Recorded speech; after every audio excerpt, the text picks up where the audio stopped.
Menkene, oui.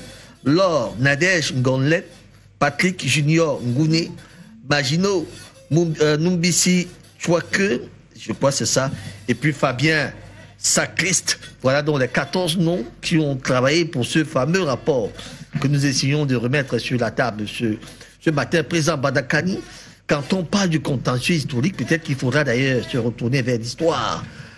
Les Camerounais revendiquent quoi vis-à-vis de la France? Rien. Il n'y a rien du tout. On nous revendique quoi?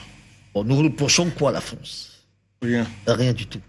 Pourquoi on parle d'un contentieux? Non, il faut clarifier les choses. Docteur Douma vient de vous faire une précision méthodologique qui est très très importante quand on aborde ce problème. La France fait comme si elle protégeait le Cameroun d'un ennemi extrêmement dangereux, d'un poison dangereux, l'indépendantiste. C'est ça, il faut bien commencer à vous dire. Qui a élu la France à faire ce travail? D'où est-ce qu'elle a tiré le mandat pour faire un pareil travail? Alors, donc, si vous comprenez ça, vous allez comprendre de quoi je suis en train de parler. Le Cameroun n'a jamais été une colonie française, sur le plan juridique. Tout à fait. Très important. Il n'a jamais été une colonie d'une quelconque puissance. C'est démontré sur le plan juridique. Parce que le contentieux, ça remonte très loin. D'abord, ce qu'on appelle contentieux, je n'aime pas ce mot. C'est la guerre. Parce qu'on va parler de contentieux lorsque celui qui est en face de nous est disposé, est dans les dispositions mentales pour qu'on aborde l'affaire sur l'angle d'un contentieux. Parce qu'un contentieux, ça peut être un contentieux commercial, il y a plusieurs types de contentieux. On n'est pas forcément, quand on a de tels contentieux, ce n'est pas de la violence, on n'a pas besoin de s'assiéger de manière civilisée dans le cadre des principes et des lois qui sont en vigueur. Quand vous avez un contentieux, par exemple, avec une entreprise, qu'une entreprise a un contentieux avec une autre entreprise, ça c'est des choses que nous maîtrisons bien, on va en justice. On ne prend pas les armes, on ne se tire pas dessus. Parce que c'est un contentieux. Mais ce n'est pas le cas. Parce que les mots que les gens utilisent sont très importants. Il ne faut pas prendre les mots. J'entends ça partout, contentieux. Ceux qui parlent de contentieux savent de quoi est-ce qu'ils parlent. Moi, je ne l'emploie pas ce mot. La France est entrée en guerre contre le Cameroun pour venir s'approprier les richesses du Cameroun qui ne lui appartenaient pas. Point. C'est ça la colonisation. Donc, on parle de quel contentieux? Hein? On a fait à la prédation, au vol, au crime absolu, et on appelle ça contentieux. Ce n'est pas un contentieux. Donc les mots, c'est-à-dire il faut... Moi, j'ai les mots que moi, je n'utilise pas. Parce que ça fausse tout le débat. Qu'est-ce qu'il vous a dit? Malheureusement, les diplomates aiment bien parler. Non, laissez ça. Quel diplomate? Le contentieux. Non, quel diplomate? Le contentieux historique. Non, la diplomatie est basée sur la vérité. Un ensemble de principes. Il n'y a pas la diplomatie, il y a la diplomatie. Le choc des intérêts. Mais le diplomate, quand il agit, il s'appuie sur la puissance de son pays. Hein. Il s'appuie d'abord sur la puissance de son pays. Ça s'appelle les rapports de force. Donc, c'est la guerre. La France est venue voler un pays qui ne lui appartient pas. À la suite de l'Allemagne. Quand l'Allemagne paie les deux guerres mondiales, le Cameroun a un statut juridique mondialement reconnu. Ce n'est pas une colonie. C'est un protectorat. Comment la France et les Anglais ont fait pour transformer un protectorat en colonie de fait? C'est la question fondamentale que vous posez. Et une fois que la France a fait ça, les populations camerounaises, à travers les formes d'organisation qu'elles se sont données à l'époque, ont dit c'est pas possible. Non, c'est pas possible. Et elles se sont organisées pour rappeler au monde la loi internationale de l'époque. C'est ça le travail de Oumyobé et des UP6 et des autres. C'est ça tous les plaidoyers de Oumyobé à l'ONU. Alors qu'a fait la France? Lorsque les Camerounais sont organisés dans le cadre d'un mouvement historique, pour demander simplement qu'on reconnaisse le statut du Cameroun. La France a déclenché une guerre pour massacrer des centaines de milliers de Camerounais, raser des villages. Le chiffre officiel, c'est 120 000 morts, mais c'est un peu plus. Oh, je vous en prie, ne prononcez pas les chiffres comme ça. Ne les prononcez pas. Je ne suis pas juste officiel, président Badakani. Non, ne les prononcez pas. 120 000 morts. Il vous a parlé d'un chasseur qui rase, n'est-ce pas, un terrain de chasse et qu'il même vient dire le nombre de morts. Donc, ne parlez pas de chiffres comme ça. Parce qu'il faut qu'il y ait entre eux qui clarifient les assauts. C'est-à-dire que quand les carnets secrets de la décolonisation, j'ai oublié l'auteur, il est très célèbre comme ça, l'auteur qui a fait ça. Lui, il parlait déjà de plus de 400 000 morts. C'est un Français, hein? Oui, bien sûr. C'est un Français, je crois que c'est un pilote français. Il a écrit un livre, Les carnets secrets de la décolonisation. Il a écrit ça. Donc il faut déjà, il faut déjà, d'abord, il ne faut pas se fier à ça. Même le président de la République, quand il a reçu, il a dit que ce n'est qu'une étape.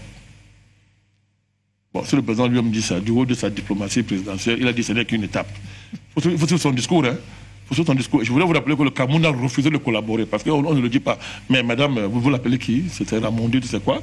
Elle, dans son propos liminaire, elle reconnaît que le Cameroun a refusé de collaborer. Ça veut tout dire. Il n'y a pas eu de grand bruit, mais le président, le Cameroun a refusé de collaborer. La preuve, le Cameroun n'a pas ouvert ses archives à ces gens-là. Donc, d'une certaine manière, c'est une protestation non officielle de l'État du Cameroun quant à la conduite, n'est-ce pas, et à la manière dont le Tintin de l'Élysée a organisé son affaire. Donc, elle me le dit dans son propos liminaire, hein, c'est pas le Cameroun qui parle, c'est elle qui le dit. Et le président précise très bien que bon, ce n'est qu'une étape. Ce n'est qu'une étape. Autrement dit, bon, comme Douma a dit, je reçois ça par politesse diplomatique et tout. Nous disons que c'est un chiffon, nous on va déchirer ça. Je l'ai dit ici. Alors, j'ai dit ici aussi que déchirer un rapport ne veut pas dire qu'on va le retirer des archives comme vont servir aux chercheurs, là c'est clair. Mais l'acte symbolique de déchirer, nous allons le faire. Et vous serez invités, on va déchirer ça. C'est un chiffon, on va déchirer ça. Vous serez invités le moment où nous allons faire ça. Parce que je tiens à faire ça. Pour protester, dénoncer d'abord l'escroquerie sémantique. C'est-à-dire contentieux. Hein? Commission franco-mixte. Ça veut dire quoi, franco-mixte? C'est quoi? Quelqu'un s'assoit à Paris, nomme sa commission, il choisit ses membres, il conseille personne, il dit commission franco-mixte. Et du coup, il va se vanter, dire que non, il a entrepris le rétablissement de la vérité des mémoires. C'est n'importe quoi. Donc, la France est venue. C'est une affaire très grave. On n'a même pas commencé le dossier. Hein? Tout à fait. On n'a pas commencé le dossier. Nous, on va ouvrir ça. Nous allons ouvrir ça avec la manière qu'il faut au moment venu. Donc, la France est venue déclarer la guerre aux Camerounais, au peuple camerounais, parce qu'elle est venue, elle a fondu sur nos richesses pour prendre. Ce sont des voleurs, ce sont des prédateurs. Les Camerounais sont organisés et ont résisté. Elle l'a massacré militairement. C'est ça le truc, elle a tué. Donc, qu'est-ce qu'elle vient raconter là? Vous pensez que quelqu'un qui refuse déjà de désigner les choses, putain, c'est une émission. Quelqu'un qui refuse déjà de désigner les choses telles que ces choses se sont passées, mais qui truque les mots, c'est-à-dire qui désigne les choses en mentant, qu'il ment. Vous attendez quoi de lui? C'est normal que la France mente parce que c'est elle le bourreau. C'est elle qui est. Vous ne pouvez pas être jugé parti de vos propres crimes. Alors maintenant, moi, je vais vous lire ce que la France a mis la commission sur place, ce que la commission dit de sa démarche. Vous allez comprendre. Allez-y. Voilà, vous allez comprendre comment c'est du banditisme et c'est un chiffon à déchirer. Donc, la France dit ceci. La commission franco-camerounaise pour examiner le rôle de la France dans la répression des mouvements indépendantistes et d'opposition au Cameroun entre 1945 et 1971 et mener un exercice historique indispensable. Écoutez bien, hein? Mener un exercice historique indispensable. C'est toi, tu es universitaire. C'est clair. Tu es un méthodologue. On vous dit mener un exercice historique indispensable, un cheminement mémoriel. Écoutez bien les mots, parce que vous auto-mentez, vous auto-intoxiquez en attribuant à quelqu'un ce qui ne lui l'a pas dit. Voilà ce qu'il vous dit. C'est un exercice historique et c'est un cheminement spirituel. Voici la triple démarche. C'est dommage, je vous prends à témoin. C'est vous l'université, c'est ce plateau. Et le pasteur aussi. Les travaux de la commission se sont inscrits dans une triple démarche. Un exercice de transparence vis-à-vis des sociétés civiles camerounaises et françaises. On parle français. De transparence vis-à-vis des sociétés civiles camerounaises et françaises. 2. Un geste de reconnaissance et de mémoire commune à travers la création artistique. Écoutez bien. 3. Une démarche pédagogique envers les Français face à un conflit encore méconnu. Dites-moi, vous avez vu le mot vérité ici où? Bien. Est-ce que les gens ont parlé du mot vérité ici? Vous n'avez pas compris? Voilà ce que la France qui a créé la commission vous dit, que voilà sa démarche. Oui. Et il sait très bien que pour atteindre une vérité, ou bien un savoir vrai, dans le domaine précis, c'est la démarche qui détermine l'issue. de votre entreprise, dans la démarche même, telle que la France l'explique, pas ce que vous pensez, telle que la France l'explique, elle vous dit, ça n'a rien à voir avec la vérité. C'est une espèce d'exotisme. C'est-à-dire, la France est traumatisée, elle veut régler ses problèmes psychologiques, collectifs. Elle est dans une espèce de catharsis français. C'est clair, c'est dit. Donc, cela, il n'y a pas de recherche de vérité ici. Moi, pourquoi je vous dis depuis que c'est un chiffon? Quand je dis ça, je ne suis pas excessif. Je donne la qualification qu'il faut à une telle entreprise. Si quelqu'un est traumatisé, un fou, si quelqu'un a des pertes de mémoire, il est traumatisé par ses crimes, en quoi ça nous regarde? En quoi ça nous regarde? Parce que la France est traumatisée par ses crimes. Par ses crimes. Et parce qu'elle voit très bien la tendance que l'Afrique est en train de prendre. On est en train de la chasser de l'Afrique. Chasser. On a commencé par l'aspect militaire. On va la chasser sur le plan économique. Donc, elle voit la tendance, les traumatismes enfouis. Traumatisme enfoui dans sa mémoire collective française, reviennent en surface. Et le président est le premier traumatisé, parce qu'on voit très bien que ça le traumatise, il comprend, il est vraiment traumatisé, n'est-ce pas? Il veut régler ça. Hein? C'est comme si vous avez une personne qui, dans la vie, a des troubles mentaux, n'est-ce pas, extrêmement stressé, va chercher les psychotiques pour essayer de soulager ces troubles. Mais c'est le cas de la France, parce que les panafricanistes ont remis, c'est-à-dire ça revient brutalement en surface, c'est qu'elle a longtemps caché. Et on lui rappelle ce qu'elle est. D'abord, elle s'est présentement prise pour une puissance absolue en Afrique. Personne ne peut lui dire un mot, personne ne peut parler quand elle parle, mais elle se rend compte que c'est une puissance en carton. Et que même pour la faire partir, on n'a pas tiré un coup de fusil. Non, c'est la parole. C'est parce que vous vous rendez compte de l'événement. Elle dit que la parole a démontré que c'est une puissance en carton. Donc, comprenez le traumatisme. Macron lui-même, qui est le premier chef traumatisé, il va régler ça. Et c'est ce qu'il vous dit. Mais vous, les Africains, comme vous êtes très émotifs, quelqu'un a parlé de la géopolitique de l'émotion, Macron joue là-dessus, vous commencez à attribuer un rapport, des objectifs que même l'initiateur ne s'est pas donné. Il vient de vous lire ça. Donc, ce rapport-là, il est possible de déboucher sur la vérité historique, en termes scientifiques d'abord, parce que ce n'est pas le but. Donc, quand vous mettez un tel cadre de méthodologie dans une démarche, le scientifique qui est sur le terrain, qu'est-ce qu'il fait? Mais il opère dans ce cadre-là. Il opère dans ce cadre-là. Il va faire la science dans ce cadre-là.